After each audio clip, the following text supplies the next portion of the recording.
Hey guys! Part 4. What if Naruto became a heroic spirit and was summoned in the Holy Grail War? Hit like and subscribe if you like this one, and also please check the author in the description. Let's start!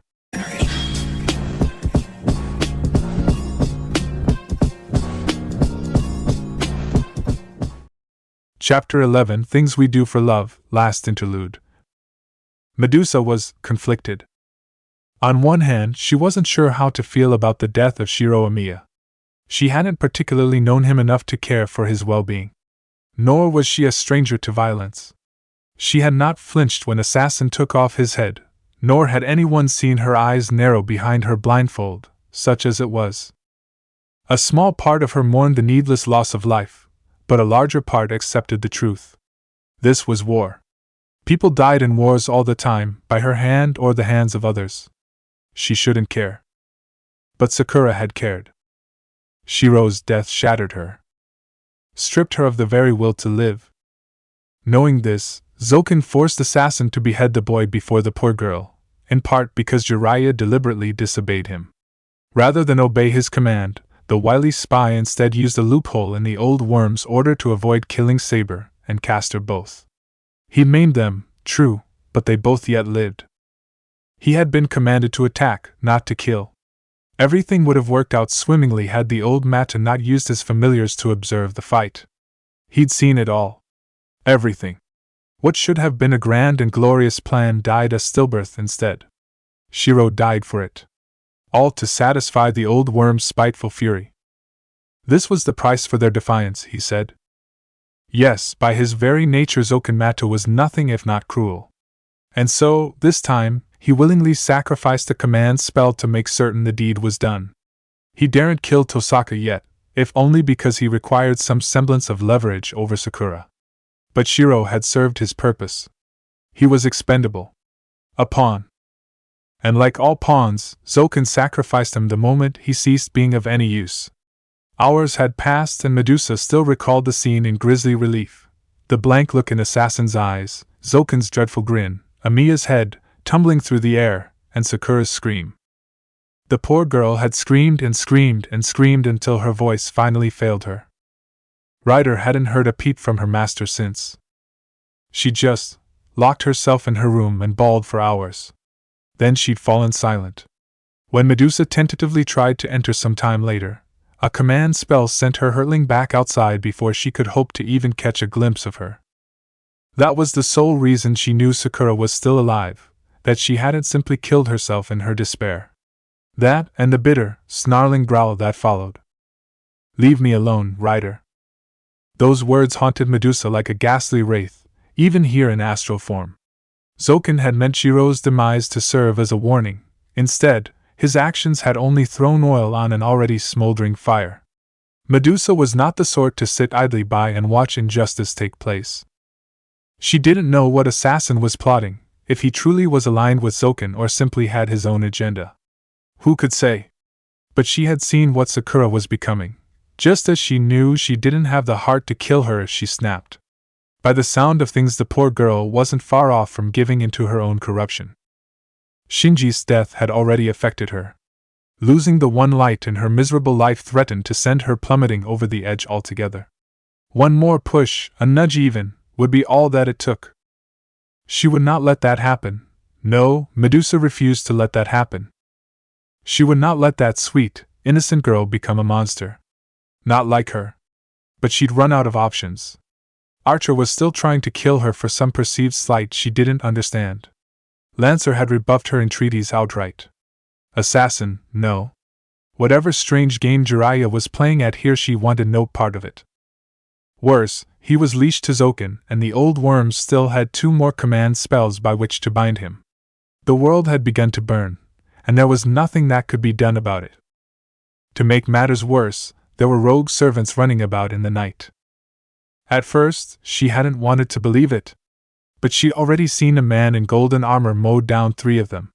That one seemed to be making it his personal mission to devastate any new arrivals.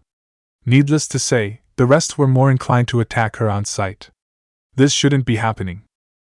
By the very definition of the war, there wasn't room for any more servants. All the class containers had been filled. which meant someone had broken heaven's seal, wrenched the door to the throne wide open and left it as such to create havoc. Thus, she found herself left with no choice but to honor the first pact she'd made. And so Medusa was about to do the one thing she'd sworn never to do again. She was going to betray someone she loved, in order to save them. Even now, just thinking about it galled her stalwart pride. Sakura would see this as a betrayal, of course. She was going back on her word. There was no other option. It must be done.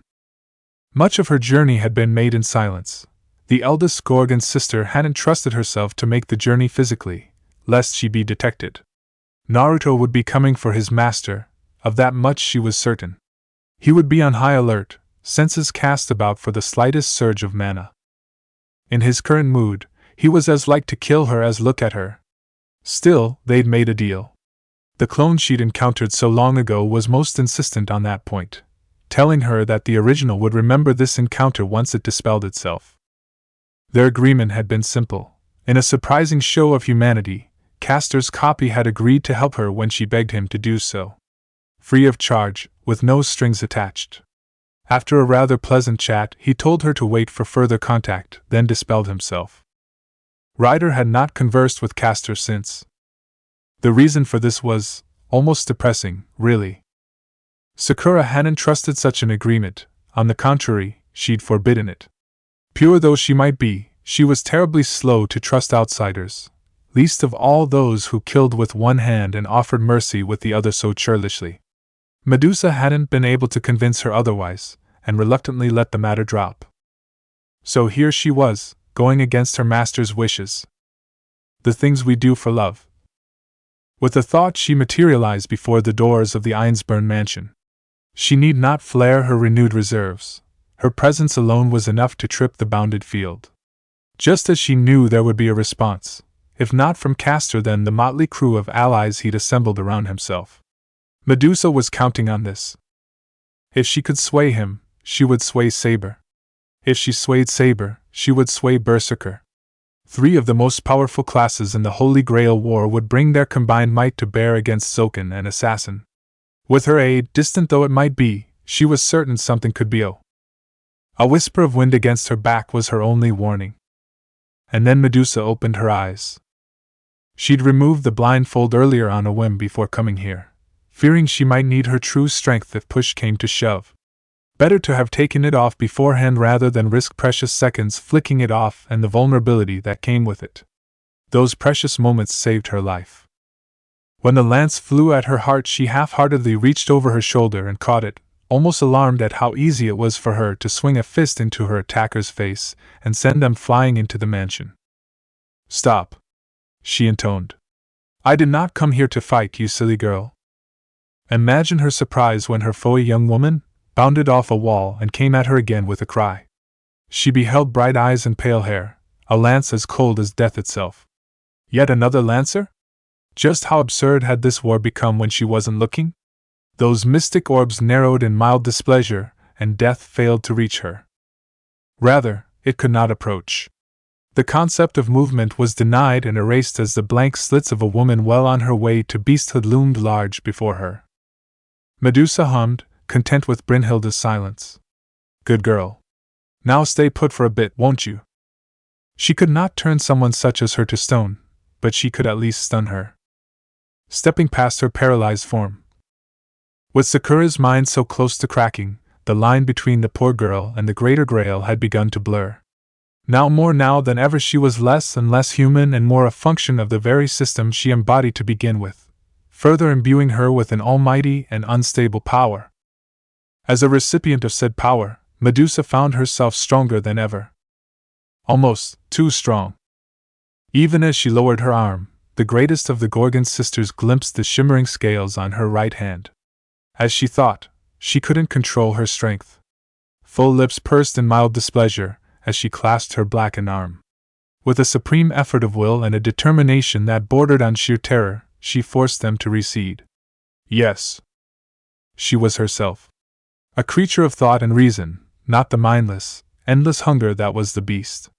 It wanted to rampage, to rage and pillage and reave and eat. Something howled. Distracted as she was, Medusa nearly didn't react in time. Her sixth sense lit up mere moments before a great hulking blur crashed through the door and mowed her down into the earth. Yesterday, she would have died in an instant, been flattened by the impact as much as the blade behind it. Now, she only lost an arm, only a massive ache in her left side that promised to bruise. An irritated sigh fled from her lips, but she fought down the urge to try and lash out with her strength. Instead, she raised an arm, the one that wasn't pinned by a towering sword, and steadied her words. "Stop, you big brute! I came here to see Cast." She could already feel the limb growing back even as Heracles reared for another attack. She didn't fight it. Enough! A voice like thunder shook her world and gave Berserker pause. Craning her neck, she soon saw why. "Bad Heracles!" A young woman's shout caused the giant to grumble. "I told you to wait, remember? Don't go flattening guests." Castor limped down the ruined steps towards them, supported on his left by a young woman with striking white hair and red eyes. Even then, he leaned heavily on his staff. Thankfully, there was someone on his right to help support him in his time of need, someone who resembled Saber, yet smaller. Not quite as tainted as that dark king. Medusa blinked owlishly as the young man shook free of them both and stubbornly stood upon his own 2 feet despite the tremors in his bad leg. Jiraiya's description had been decidedly vague. Now she knew why. Oh, that looked like an unpleasant wound. Just how badly had he been maimed? "Long time no see, Medusa." That childish smile flashed out at her as she wriggled her way free. "You're looking lovely as ever." That brought reality rushing right back to flood into the void again. "We had a deal." She began slowly. "It's been some time, I know, but I was hoping you would honor our agreement." When he merely arched an eyebrow, she hastily buelled on before he could think to interrupt her, much less do the deed. "I know you have no reason to trust me, not after my lack of cooperation in this war. I broke the term of our contract. But now I need your help." A blonde brow rose, but still, the eldest of the Gorgons rushed on heedless of danger. "I'll give you whatever you want in return for your cooperation. My eyes, me body, my very soul." "None of that." He clicked his tongue. "Friends don't hurt friends. Of course I'll help you. Who said anything about? And so will these two, come to think of it." He promptly rapped both his companions on their heads. Medusa couldn't help but blink at that. To hear someone make such a promise, let alone be willing to keep it, humbled her. None of the Greek heroes in her era had ever proven this honest, this dutiful to a fault. To hear one such as him readily offer his aid in spite of his wounds, despite any such inconvenience, well, to say it was baffled went well beyond the scope of her expertise. Part of her still expected a trick, a trap of some sort from Castor, or an illusion meant to lower her guard. His companions had certainly attacked readily enough. Why not him? Despite his pain, his smile was still decidedly warm. He straightened and offered her his hand. "Now let's have a chat." Chapter 12. We All Fall Down. Jiraiya sat on the hill and waited for his death to come. A bitter breeze swept through the night, chilling assassin to the bone. It felt like the beginning of something glorious. His end, hopefully.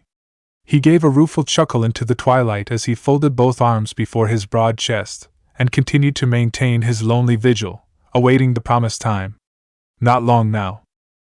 He felt it in his gut, just as he felt the energy mounting in the air, just as he saw a pillar of golden light burning in the distance like a hideous beacon. As he looked on, its color began to change, twined with violet, then red, then blue. His mouth twisted into a rueful grin at the sight. My. Someone was angry. Good. That was what he wanted. What he'd been working toward all this time. "That's right, kid." He spread his hands wide, watching the sky turn black. "Come on." His arms spread wider still, as though to embrace the bloody moon itself. "Come and kill me." Zoken had already kicked a hornet's nest by taking Shiro and Rin hostage. In doing so, he thought to turn the war in his favor. Instead, he had unknowingly sealed his fate. There could only be one response to such an action, a single course to take. Violence. Of course, that would be their response. He was banking on it, after all. Naruto would surely try to rescue his adorable little master if nothing else. He was predictable like that. He'd expect nothing less of his prize pupil. And when he came, he would bring every single one of his allies with him. A single sharp hammer stroke would come crashing down on Zoken's head, unraveling the worm's plans and granting him freedom. Just thinking about it put another smile on his face. Sure, there was still the monstrous matter girl to deal with, but that wasn't his concern anymore. They'd find a way to deal with her. Besides, he had waited so very long for this moment. He would be denied no longer. Beneath him his captive began to stir, but Jiraiya paid her no mind. She was bound and gagged, magic circuits silenced by clever seal work. He'd be releasing her soon enough. She'd never been his true target to begin with. Really, if it weren't for that blasted command spell, he would have let her go ages ago. Right now, she was about as dangerous as a newborn kitten. He wasn't above getting a rise out of her in the meantime, though. Just stay put for a little while longer. Assassin nudged Rin's ribs with one heel. You'll be out of this mess soon enough. Tosaka turned her head aside and spat out her gag. As he looked on, she gathered her knees up and, despite her hands and legs being bound, somehow forced herself up into an awkward sitting position. All the while, those angry aqua orbs regarded him. Even here, in her weakest moment, she showed none of the fear she must have felt. Such spirit. Such fire. No wonder the kid was sweet on her. No doubt she was plotting ways to make him pay even now. Given enough time to plot, she might have found a way, too. You're angry. Jiraiya regarded her with a wary eye. I get that. But I'm gonna have to ask you to hold off for now. Swearing and spitting at me isn't going to help anyone. For a moment he thought the Tosaka heir might do so anyway, if only to spite him. Rather than retort, Rin reared back, curled her lip and sneered at him. No doubt she thought it made her look quite impressive, haughty even. Instead, it had the opposite effect. Like a girl playing dress-up with their parents' clothes, so too did she fail to intimidate him. Ah, the arrogance of a mage. So smug. So superior. He'd been like that once back in his youth, before reality kicked the snot out of him. Rin would learn that terrible truth someday. But not this day. He'll kill you, you know. She glowered at him, her glare promising pain. Miles away, a primal roar split the air. Jiraiya! Assassin's grin grew as the world shook. My dear, I'm counting on it. What? Her at last, Rin's fury faltered. She didn't believe him. Of course not. No believed him when he told the truth. They never did. From the moment he'd been summoned into this war, Jiraiya had loathed Matozoken. One look was all it took to know him for what he was. That wretched old worm was vile, no, beyond vile. From forcing him into the assassin class, binding him to a contract against his will, making him do all manner of unsightly deeds, there was no end to the depravity. For a time it had seemed that there was no end in sight. He despaired at the idea of giving the Grail to this monster of a man, but was resigned to his fate all the same, watching as Sakura's humanity slowly slipped away piece by painful piece. Until he'd found him. By some manner of miracle his favorite student had been summoned into this war as a caster. It wasn't the same one he'd known in his lifetime, but it was him, all the same. He had the same face. The same smile. Same laugh, even. Surely he would release him. Surely he would be the one to set him free. Surely. He just needed a little push. In his heart of hearts, Naruto was a good kid. No matter what class he found himself summoned into, his mortal compass rarely faltered. He was a gentle sort. He didn't like to hurt. He didn't take pleasure in pain, didn't revel in chaos or destruction as many servants did. Caster wouldn't make any overt moves unless forced to. Even if he was, he would work to limit the damage he caused. It was all part of the plan. He'd pushed Berserker to join Naruto first. That had been a simple manner of making the two clash. From there, he'd goaded Saber into challenging him, knowing what would transpire. Lo and behold, Naruto found a way to circumvent the system and summon himself a Lancer, despite that class already existing. From their ride had defected when it became apparent her master was becoming a monster. And to whom had she gone? To whom had she opened her heart and begged for aid? Naruto. That, too, was part of the plan. Caster. Berserker. A false lancer. Saber. Rider. 5 servants, all arrayed against him and the abomination he'd been sworn to protect. All fully empowered by one of the greatest creations the Einsburn family had ever made. If they couldn't kill him, he didn't know what could. The true Lancer was already dead, slain at his hands and fed to the shadow. Poor bastard never saw him coming. Archer had suffered a worse fate, corrupted and twisted into something unholy. The wandering king had yet to be seen, and Jiraiya couldn't help but wonder if he'd been consumed as well. Didn't matter, he supposed. His fate would be revealed sooner or later. A distant explosion caused Jiraiya's ears to twitch. Just a hair. Ah. There he was. Took him long enough. I warned you. Rin heard it and preened proudly. Say your prayers. Already said them? He sighed. They'd been answered. She scowled at him. Do you really want to die? Assassin didn't deign to answer her. Instead counted the seconds. A bright flare of energy burned in the distance. He blew out a breath, then inhaled in the next instant. Had to be careful here. If he let on that he intended to die here, Zoken would yank him back.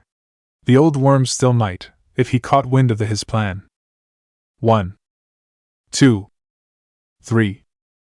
Whump. Rin sucked in a sharp, shocked breath. That was Assassin's one and only warning. There was no transition between one moment and the next. A silver of a second earlier he'd been staring into Tosaka's baffled aqua orbs. The next, she was gone. A golden flash shot past him, shadow clone, ferrying the two to safety and denying him the chance to capture her again. Clever kid. With her out of harm's way, he'd not be able to do anything about it. A hand locked around his shoulder. He clenched his teeth. Wise choice. Clenched knuckles howled into the right side of his face, denting his cheek and sending a bloody tooth whistling into the air. Jiraiya staggered half a step, spun, and lashed out with a knife. Someone batted it aside and 2 fingers flew from that hand. Assassin swore softly in triumph, as pain seared down the length of his arm. Good, good. The kid was utterly furious with him. That meant he was less likely to hold back. And if he didn't hold back, he whirled to find a Rasengan bearing down on his face. Oh, Assassin managed. At the last instant, he managed to throw himself backward. It wasn't enough. His apprentice adjusted accordingly. Rather than strike him dead in the nose, that spiraling sphere slammed into his chest with a keening yell instead. Jiraiya's world went red as the earth ruptured. Chunks of ruined earth flew in every direction, and for a moment, just a moment, he dared to hope he'd met his end. It wasn't enough. A touch of his hand caused the sphere to unravel, leaving him to push himself upright out of the crater with only superficial wounds. Another attack blurred in his peripherals as he crested the lip of the crater. This time, when the staff came for him, Jiraiya palmed a knife to his hand and caught it. He braved it with both hands, forcing his student to lock weapons with him. Once more, master and student came face to face. Not for the first time, Jiraiya cursed the Holy Grail. He wanted nothing more than to share a drink with his old student, chat with him about the past, maybe even embarrass him a little in front of his friends. Instead, they were forced to kill one another. Damn this war. Sheathed in golden light, Naruto glowered at him, uncaring of his wounds. Why are you doing this? Really, he might have overdone it a bit there, injuring him like that earlier. If he was here, then that meant the others had gone to deal with Zoken. A bit disappointing, but beggars couldn't be choosers, he supposed. That blasted command spell was going to be a pain. Even now he could feel it influencing his actions, forcing his hand. Like it or not, his body would probably pull out all the stops here, maybe even call on Ma and Pa if he was pressed hard enough. Naruto hadn't seen him use that trick before. He might not be ready for it. Too bad. He didn't have a choice. No one did. Because you weren't just a pupil to me, kid. There it was, the unvarnished truth laid out at his feet as they struggled against one another. You were the son I never had. You were the only one capable of stopping me. That still doesn't tell me why. Naruto grit his teeth and pushed harder, forcing him down. A bead of sweat ran down Assassin's brow. Why do all this, you ask? Why push you this far? Why back you into a corner? Come on, now. He shook his head and rolled his shoulders, settling into a loose stance. I'm sure you already know the answer by now. Do I really have to spell it out for you? There's only one way out for you, one way to fix this and get your happy ending. You know what it is. Come. Kill me. Let's end this. Still, his pupil hesitated. If you don't, I'll kill you. Jiraiya twisted the proverbial knife yet further. Then I'll kill your friends. Then I'll kill the woman you love. How does that sound? A kick kanonied into his chest, fracturing a rib and sending him skidding back. Jiraiya bent double and clutched at them. A thin line of red ran down the corner of his mouth and dripped to the floor. He hadn't hit this hard the last time they'd met. Blast it all. He was so damn proud. Baleful red eyes met his as the younger man raised his gaze to meet him. It sounds like you're not the man I remember. Jiraiya granted him a fatherly smile. And you're just as you should be. Naruto flinched as if he'd been struck. That was a low blow. Quite possibly the lowest. You! Sure enough, the words broke him. Castor surged forward with a roar. Assassin met him halfway. Master and student collided in a whirl of light, bodies twisting, weapons flashing viciously. Their world ruptured. Chapter 13, If You Had One Wish. Jiraiya fought hard. Naruto knew his old mentor Assassin wouldn't go quietly, just as he knew how a fight between them would inevitably end. He was stronger, faster to be sure, fully recovered now with more stamina and more resources to hand. Rin was out of harm's way. There were no bystanders to interfere, no one to ambush him, no unexpected outcomes to plan for. In theory, it should have been simple. But the old man was wily. Always had been. Tell me you're not him. He snarled as they clashed. Say you're not the real Jiraiya. Wish I could. A wave of fire was his reward, forcing him to spin away or risk a vicious burn to the face. For every hit he landed, Jiraiya only smiled and gave more ground. Never staying in place for more than an instant, never giving him a chance to land a fatal blow, never allowing him to finish what he'd started. For a man who wanted to die, he was making things awfully difficult.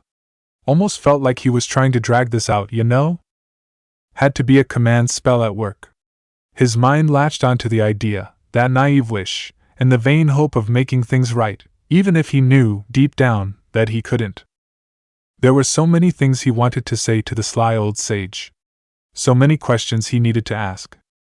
But there just wasn't any time. They'd run out the clock. And now they paid the price.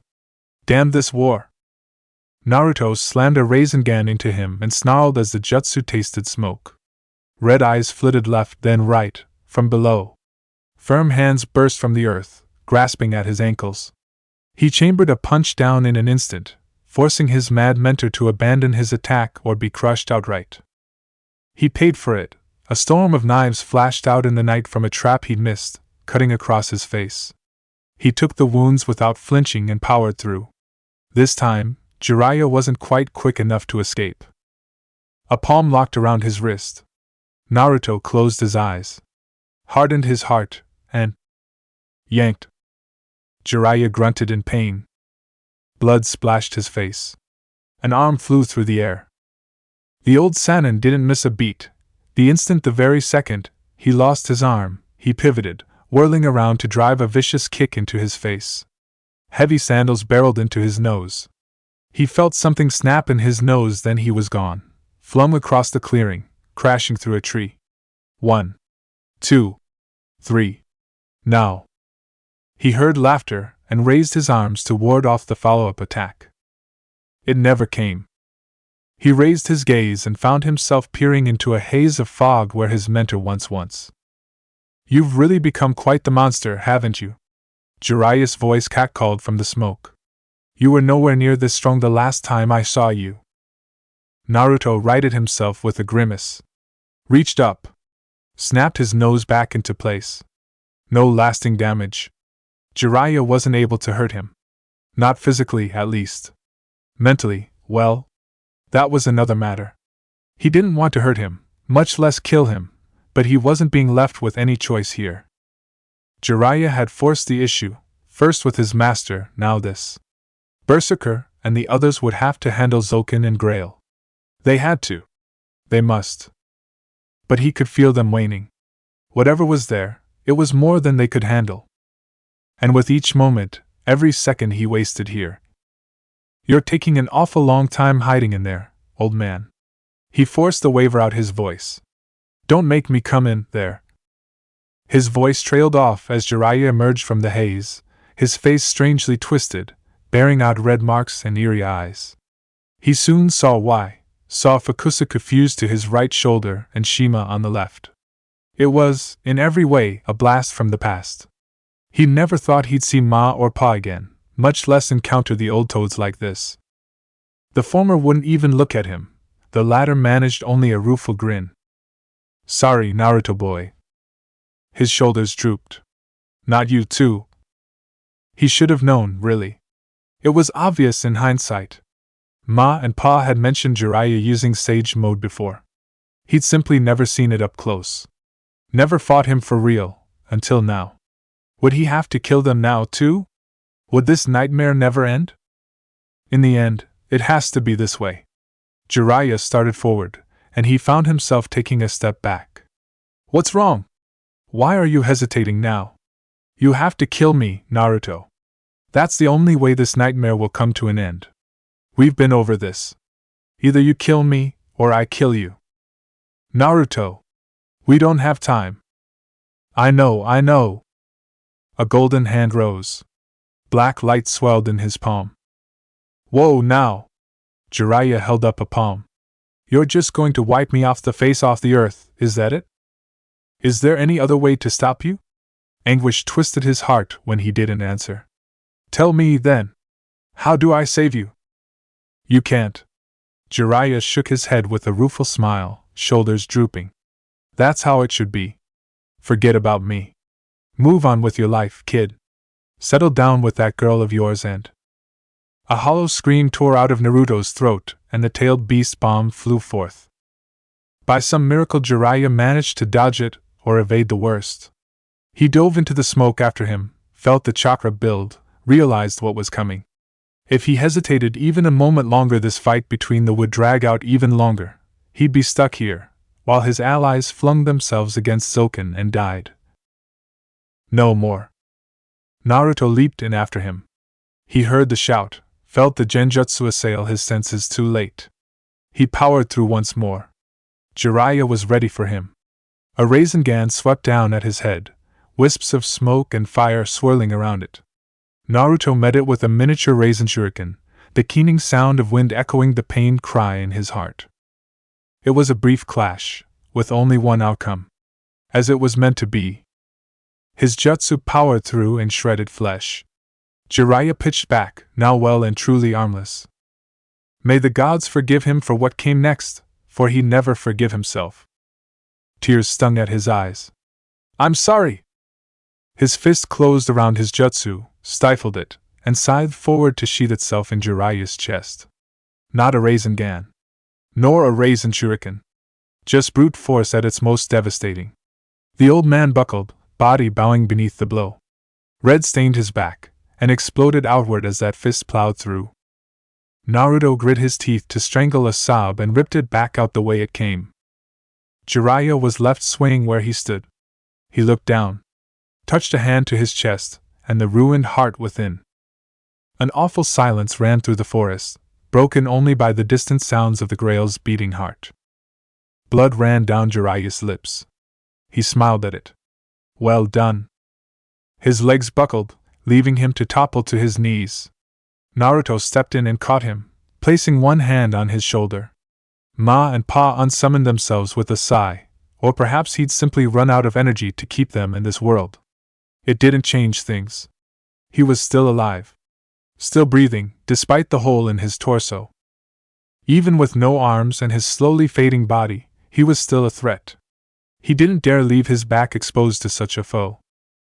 They both knew what came next, what had to come. There could be no other ending for two such as they.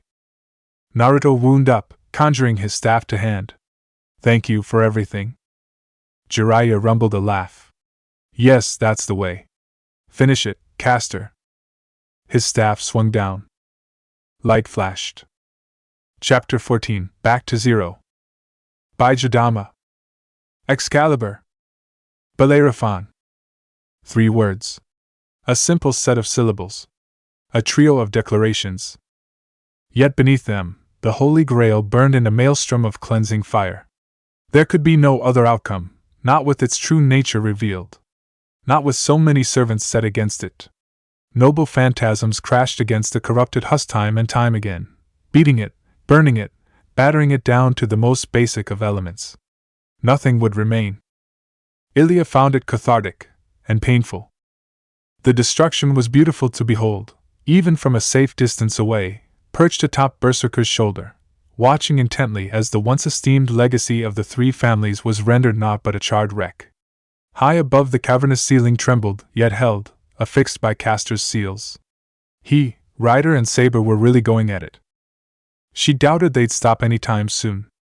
A small part of her wanted to stop them, she knew could at least. Enjoying the fireworks? She flicked a baleful look Rin's way. Are you? Not really. Tosaka shrugged, knees tucked into her chest, aqua orbs fixed on the flashing lights before them. I think they're owed this, don't you agree? Here at last, she looked away. If we'd unleashed that thing into the world just for the sake of a wish, I don't think I would have been able to live with myself. Ilya fought down a shiver. True.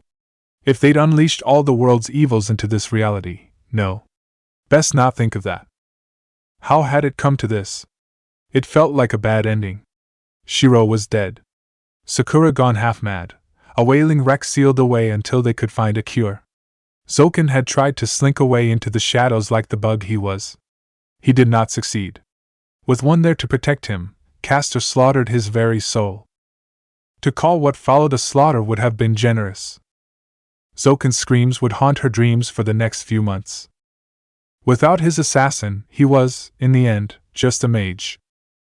Mages broke easily.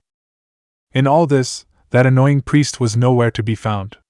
Kirai Kotomine had vanished to parts unknown, and that strange golden servant with him. Another thorn in their side to deal with, but later perhaps.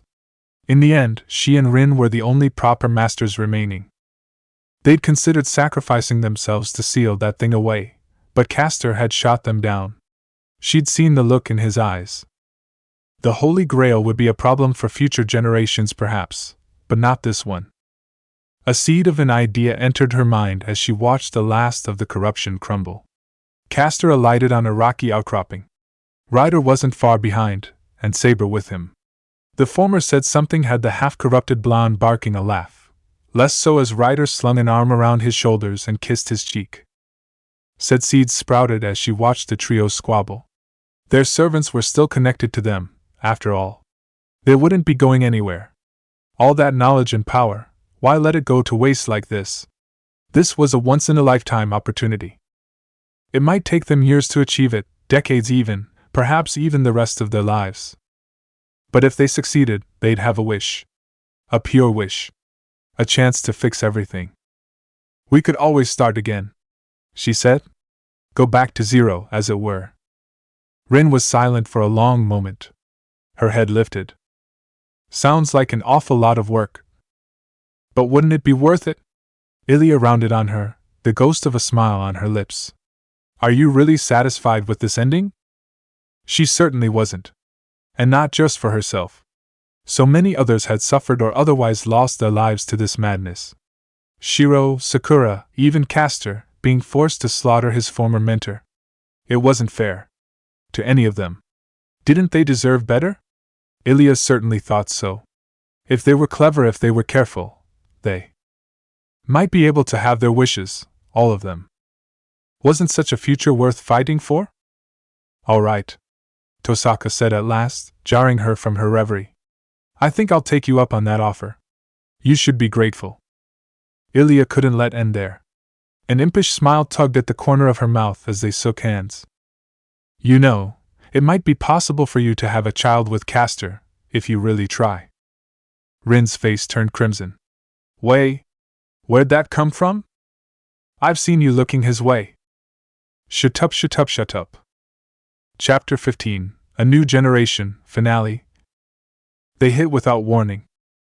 Naruto had no time to brace himself, no time to tense in the doorway, barely a second turn and flare his chakra before they were upon him. A weight slammed down on his shoulders, and hands clamped down on his eyes, blinding him even as strong legs locked around his neck from behind and held tight. Unprepared for the sudden assault, he stumbled for a moment, flailed, then walked right into the door. Pain blazed through his nose and stars flashed before his blocked vision, but even then he couldn't help but smile. Ow. Having a physical again was a funny thing, but there were certain benefits to no longer being a servant. One such benefit was currently clinging to him like a spider monkey, giggling happily. Guess who, guess who? He smiled and tilted his head, headless of pale palms still blinding him. Who could it be? Is it a ghost? Nope. A servant? Nope. An angel? Nope. He grinned grew. Well, in that case it must be. He reached up and grabbed her. My daughter! In an instant he had her hanging upside down before him. Nimble fingers tickled his attacker's ribs, drawing a delighted squeal from her. Papa! Stop! That tickles! With surprising dexterity she managed to reach up and grab his arm, levering herself upright. Did you miss me? Did you? Aquamarine eyes beamed back at him, framed by a pearly white grin, whiskered cheeks and red hair streaked with black at the tips. Did you? Said hair swayed but a little as she smacked her forehead against his. Come on, say you miss me. Nope. He smacked his lips, producing an audible pop. Forgot all about you, Himawari. She pursed her owl in a pout. You're a terrible liar, Papa. Kurama scoffed in his head. He certainly is. Looking back, one might have thought any daughter of him and Rin would be blonde or have her mother's midnight black hair, but no, her latent Uzumaki heritage shone through. She was their dear daughter through and through, all of 7 years old. Mom would have been over the moon to see her. And if things work out the way he and Rin planned, she would be. So would Dad. Minato and Kushina both might have a chance to see their granddaughter. Assuming everything went to plan, of course. He planned a quick kiss on her forehead. Where's your mother, Ruby? A little shrug. Working upstairs with Ilya. They said they were gonna try to summon before you got back. He frowned a tad. Defiant summoning. Something shook the house. Aha! A triumphant shout echoed from upstairs. I did it! Kurama inhaled deeply. I know that scent. Seems she pulled it off after all. Naruto didn't quite comprehend his words at first. He did a moment later, because he recognized that energy signature. Oh. Oh. Oh. Now he understood. They'd wanted to surprise him. Someone yelped. It wasn't him, but the voice was quite familiar. I know that chakra. Where is he? Where's my baby boy? Another, calmer voice interjected, low and masculine. Now, just calm down and be reasonable about this. Not a chance, Minato. Where is he? Another familiar pulse joined it a heartbeat later, and he felt his eyes begin to sting. Water now. Papa? Himawari pawed at his face, quite concerned. Why are you crying? Naruto chortled softly, I'm fine, sweetie, just happy. Even now, he didn't fail to notice the command spells etched across the back of his daughter's right hand, 3 concentric spirals curling on one another. Of course they were there. He had a similar one on his left hand. Rin likely had one of her own as well, though she'd not him see it yet. Ilya most certainly did. She'd been over bragging about it just the other day. For his Tosaka and Ainsburn had succeeded in their work. It had taken them years, the better part of a decade, and no small amount of luck, even with his help, but they'd done it. A new holy grail, simple and clean, pure and untainted. One last war, then they'd use the wish to fix everything, to grant their heart's desire. They couldn't control where all the command spells went. There had to be 7 servants after all, but they could certainly tip things in their favor. His story was done. Now it fell to his little one. Best get upstairs before his folks tore the house down trying to find him. All right then. He jostled Himawari in his arms and started for the stairwell. Shall we go see your grandparents? A blink. Mama summoned them? Ilya too. His daughter beamed. Really? To his credit, they actually made it halfway up the stairs. Then the door at the top of the stairs absolutely flung itself open. Kushina Uzumaki barreled through at speed, eyes wide and searching. She saw him a heartbeat later, and Himawari in her arms. Credit where it was due, she made the connection quickly. Their resemblance was uncanny, and it was impossible to miss the way he was holding her. Violet eyes widened. Bulged now, as comprehension dawned. Her jaw popped open and stayed open as she balked. Tears gathered in her eyes. Ran down her cheeks. Hey, Mom. Naruto raised an arm and let his own fall free. Long time no see. She looked like she wanted to rush him, but uncertainty held her back. He couldn't help but snark at it. You've met my wife, haven't you? That rattled her even more. A wife? Yeah. His head bobbed. Rin. She just summoned you. She's a bit sassy. Hey! The Tosaka in question blared over the banister. But I'm sure you'll love her. He finished merrily. Her gaze sought out Himawari. He suspected she knew, but she had to say it. And who is this small child? Meet your granddaughter. He nudged Himawari with an elbow, prodding her into action. Say hello, sweetie. Himawari waved warily, made shy by her sudden arrival, but curious nevertheless. Hello. Karina tried to speak. All that emerged was gibberish. Ah, you, grandbabies. Yes, grandbabies. He chuckled. Just the one for now, but... The shout that followed shook the house. I must tell everyone. That's it for part 4. Thank you for watching and see you in the next video.